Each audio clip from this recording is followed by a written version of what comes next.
It's not everyone's cup of tea to consume an entire podcast. That's why, welcome to the Ranveer Show's highlights channel, TRS Clips. Subscribe and hit that bell icon. There's something very interesting you said about how the material world can be balanced with the spiritual world. And because you reference science so much, I'd love to ask you the scientific perspective about what goes on in your mind, your heart, your soul that guides you along the path of your career and along the path of your life when you inculcate spirituality. It's very simple, Ranveer. Very simple for me to tell you. Um, when we have to make decision, be it marriage, be it my career,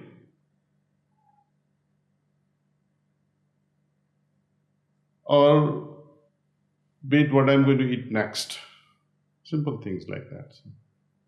Always refer to the heart. See?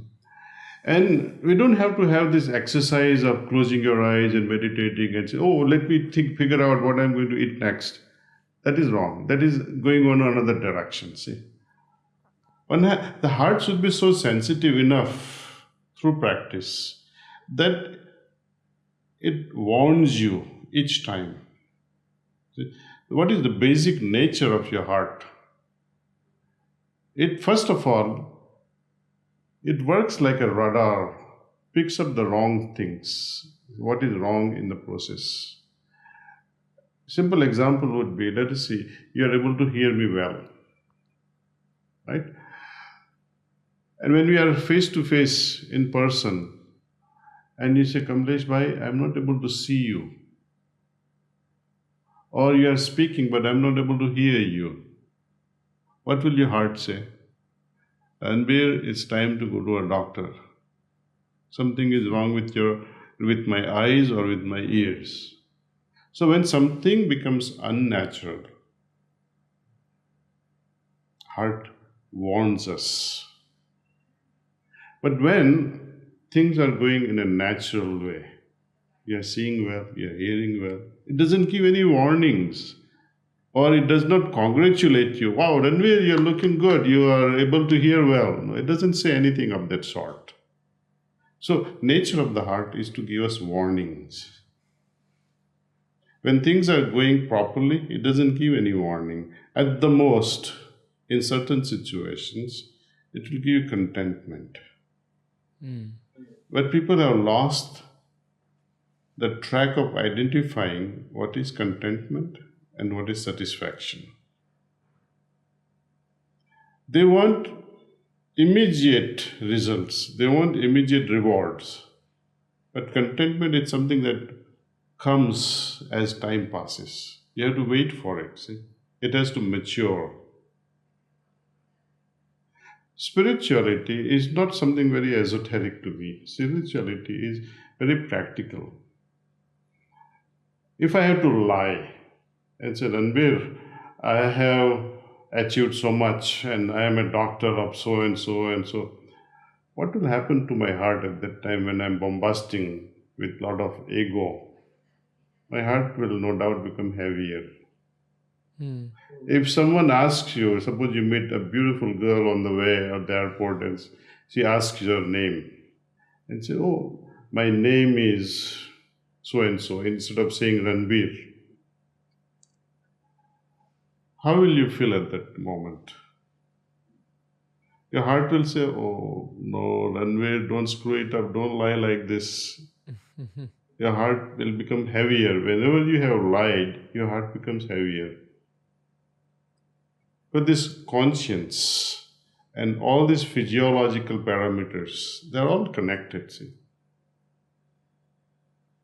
And people say there is nothing like spirituality. All right, don't call it spirituality. They don't have to name it, or But every person, even cat, even your little dog, understands when they do the wrong thing, when they spoil your carpet, and you see how they huggle down with their mouth down. They also know that they have done something wrong.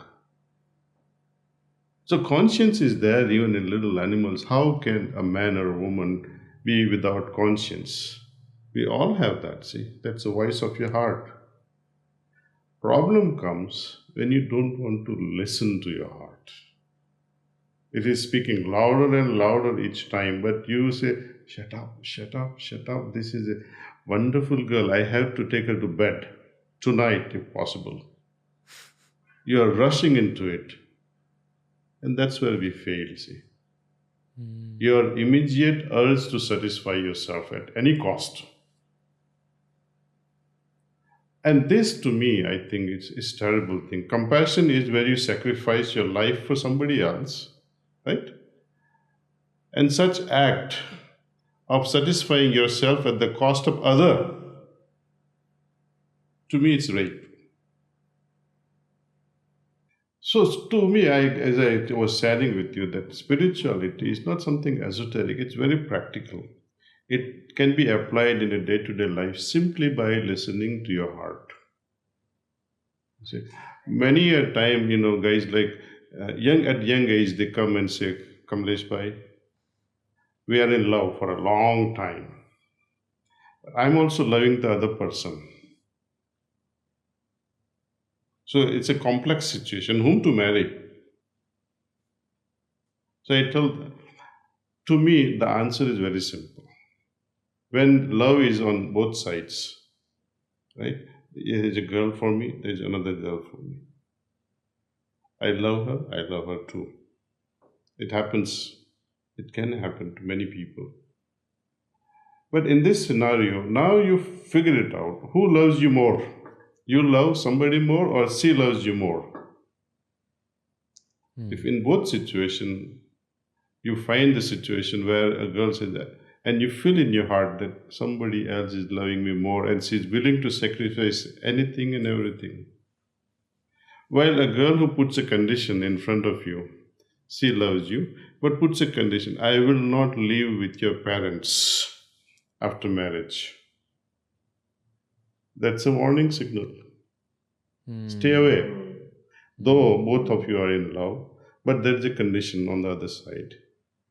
While the other person is ready to sacrifice anything and everything. So that is your choice. I will retain that message for this upcoming phase of my life for sure, Daji. Good luck to you on that.